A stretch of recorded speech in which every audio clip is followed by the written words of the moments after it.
Commander's log. Stardate 150328. How's everybody doing this week? I'm not doing too bad.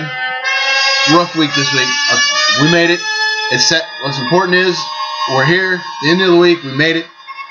Ready to have some fun together. Let's do it. This week's unofficial sponsor is a guy I have yet to meet in person. However, I have spoken with you several times.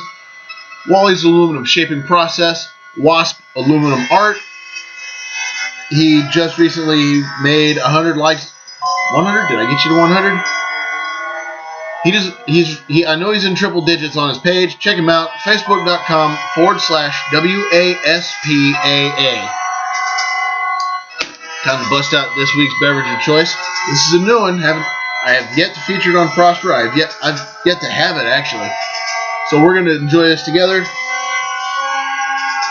Talking about Tiger Lager out of Saigon, Vietnam. 5% ABV. It's average. Proper opening apparatus and the proper technique.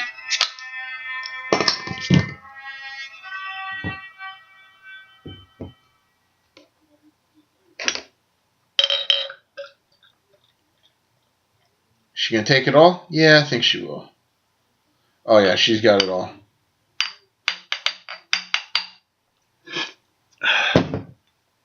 All right. Cheers to you all. Kapla! They'd say in the Klingon Empire. That's pretty good.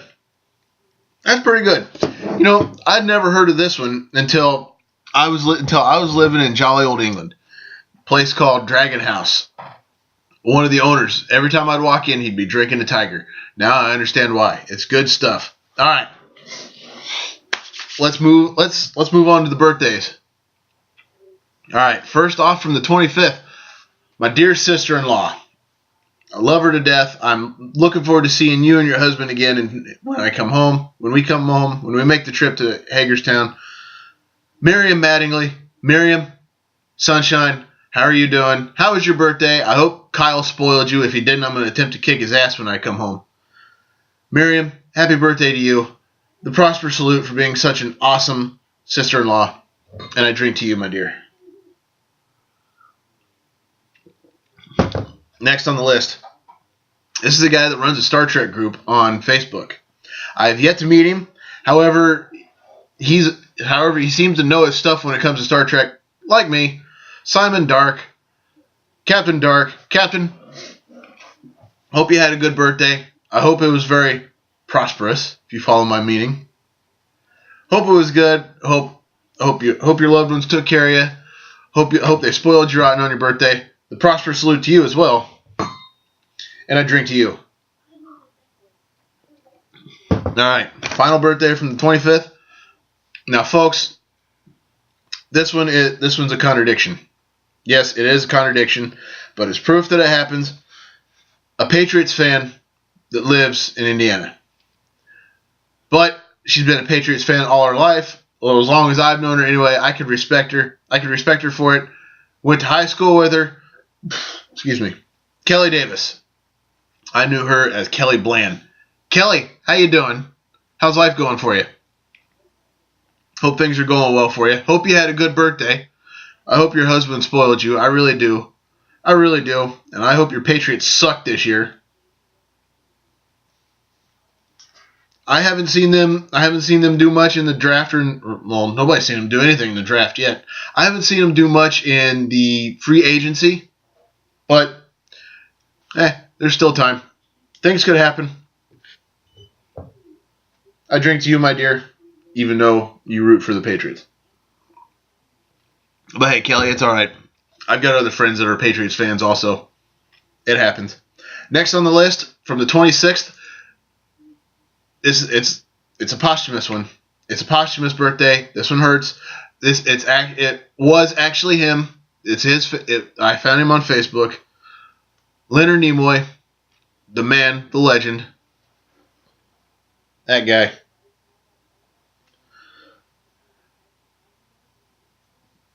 Born on March 26th, passed away February 27th.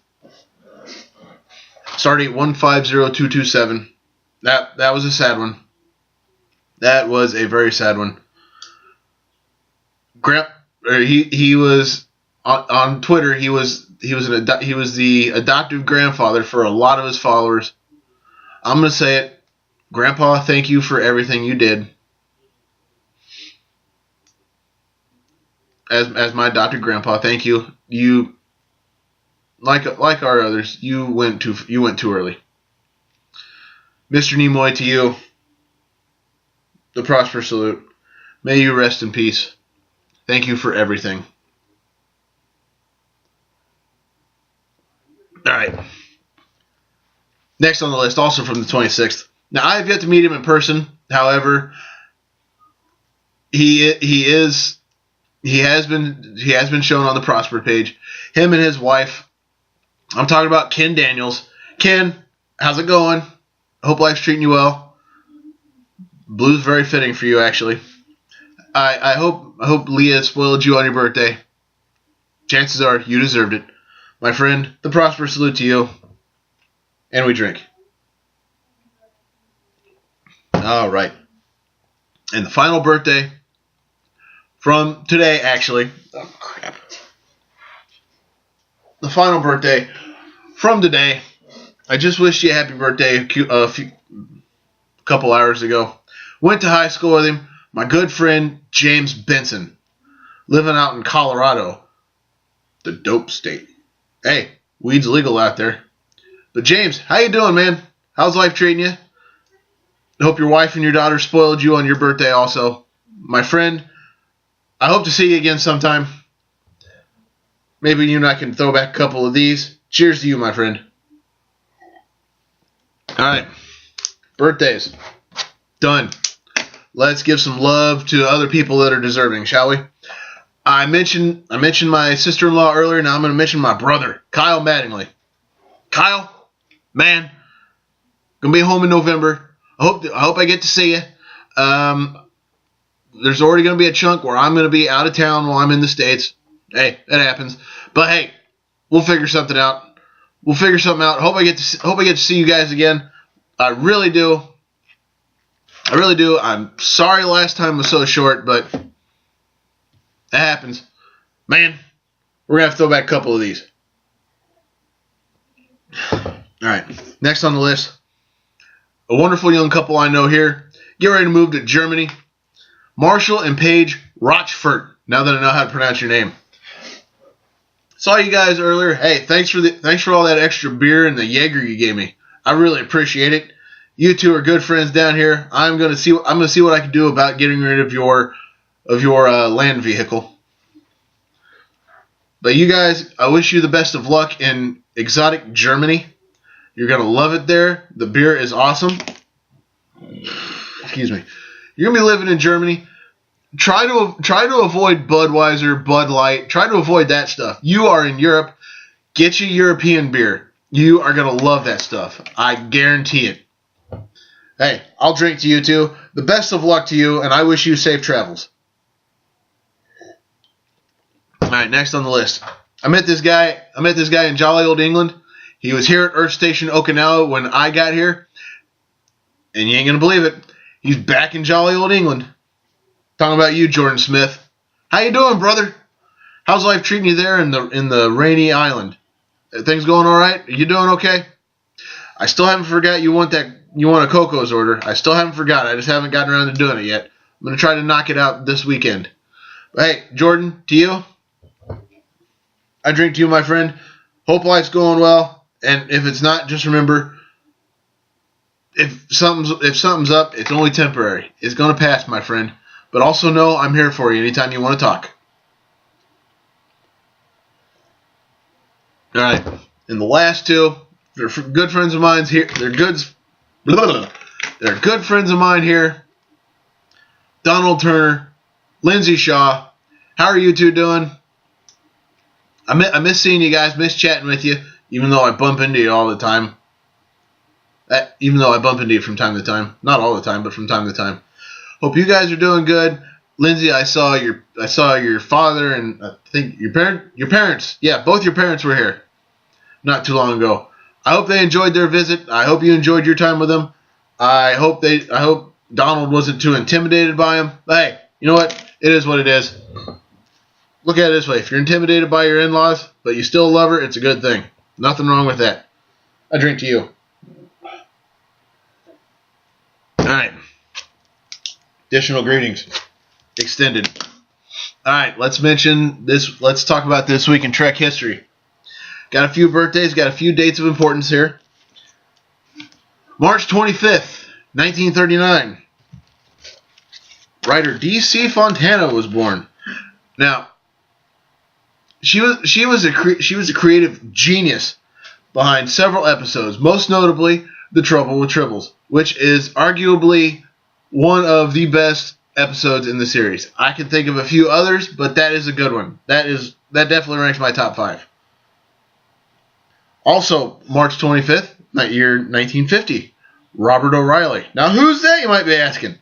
He played Chancellor Gowron, Next Generation, and Deep Space Nine. He was ushered into office by Worf, and he was removed from office by Worf. Hey, that happens. It is what it is. Guess you ought to watch your back around the Sons of Moog.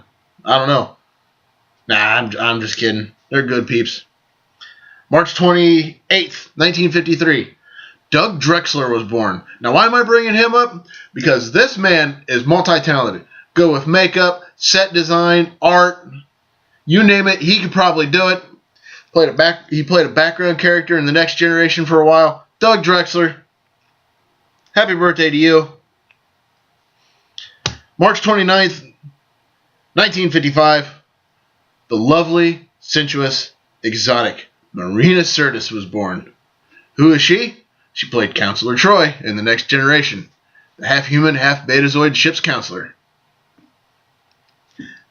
And last but not least, on March 29th, 1978, Star Trek, the motion picture, is announced in the largest press conference to be held since the 1950s. Interesting stuff, huh? Alright, now, let's delve into the database, shall we? First, let me take a sip.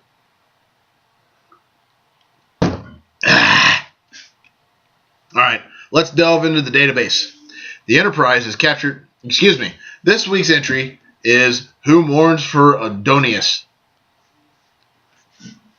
The Enterprise is captured by an alien claiming to be Apollo, the Greek god of the sun. Neat stuff, huh? Let us go behind the scenes. The title is taken from Adonius, an elegy on the death of John Keats by Percy Bysshe Shelley. I probably butchered her middle name, I apologize. Line 415 reads, Who mourns for Adonius? Shelley's Adonius is derived from Adonis, a male figure of Greek mythology associated with fertility. Also, Adonius would be the English plural of the Hebrew spoken name of God. So it would mean who mourns for gods. Huh, interesting. According to Alan Asherman's Star Trek Compendium, an abandoned ending to this episode would have revealed that Palamas was pregnant by Apollo. Shortly after the production of the episode concluded, costume designer William Ware Thies, who designed the gown of Palamas, said that he perfected the ending. Because I'm hung up on Greek mythology, I always preferred the script in the version the studio killed, wherein the ending is bittersweet rather than tragic. Dr. McCoy discovers the young female officer is due to bear the child of Apollo. In fact, James Blish used this ending in his adaptation of the episode in Star Trek VII. Kirk, yes, Bones. Somebody ill? McCoy, Carolyn Palamas rejected her breakfast this morning. Some bug going around? She's pregnant, Jim. I've just examined her. What? You heard me? Apollo? Yes. Bones. It's impossible. Spock, may I put a question to this gadget of yours? I'd like to ask it if I'm to turn my sickbay into a delivery room for a human child or a god. My medical courses did not include obstetrics for infant gods. In the original script, The gods and other mythological figures were mentioned in their Latin names, but in the revised final draft and in the finished episode, they are called by their original Greek equivalents, possibly for the suggestion of series researcher Kellum DeForest. The pilot of The God Thing, Gene Roddenberry's rejected script for the first motion picture, was similar to this episode's. Star Trek V: The Final Frontier also covered much of the same ground. Whew. Excuse me. Arch Dalzell acted as the director of photography for 2 days of the shoot, as regular cinematographer Jerry Finnerman had fallen ill. Finnerman resumed work after 2 days, finishing the episode. According to Michael Forst, the producers originally wanted John Voight for the role of Apollo. However, he was hired for another project. The producers were looking for someone with an English dialect and Shakespearean theatrics to pull off the Apollo role. First, they wanted to find someone in England, but rather decided to look for an actor at the San Diego Shakespeare Festival. The head of the theater recommended Michael Forst, who was already in Hollywood, making films at the time. Forst was called in for an audition, where he first had to take off his shirt to let them see if he had the muscles needed for the part.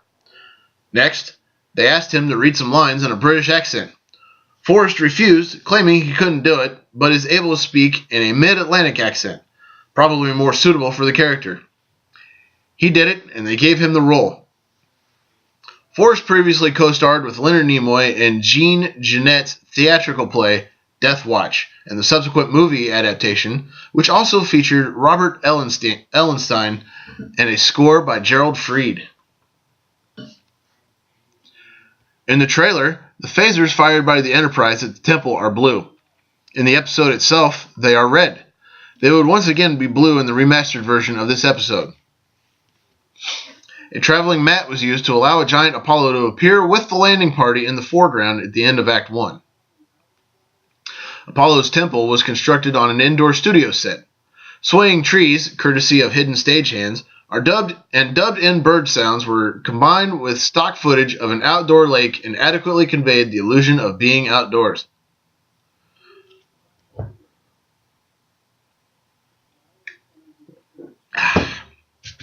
Excuse me, needed that.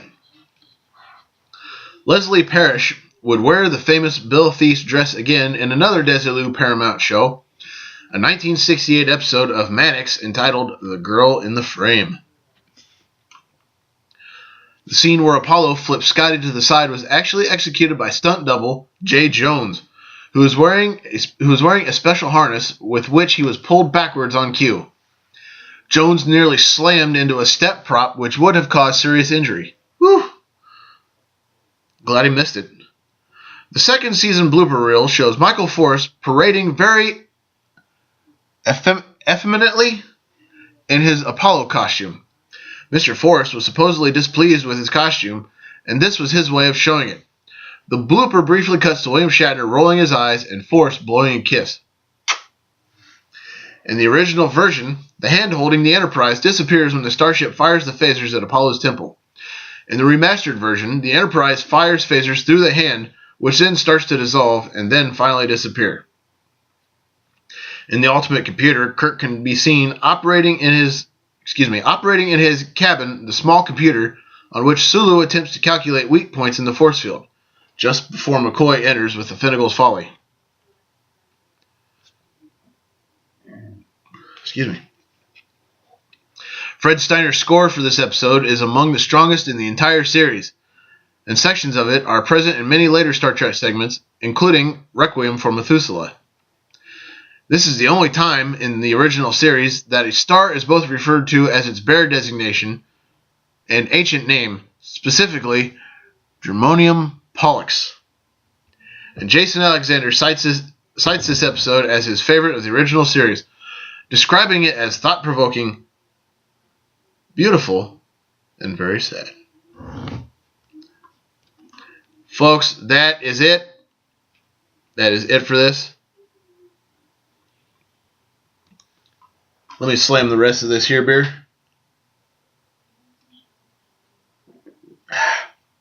Devoid of life are the brain cells of an average Sequest fan. All right, now, folks, before I sign off, I hate to be the bearer of bad news, but my 6-month certification is coming up. So as a result, I fear I got to take a hiatus. I got to take a little bit of a break. I plan to be back. Phaser's firing at the very end of the month, at the very end of April, if not the beginning of May. This is going to be the last episode of Prosper that I produce for you. But I do know that there is something special in the works for April Fool's Day. That is all I am at liberty to say. Ladies and gentlemen, it's time to make like the Enterprise and warp out. So everybody take care.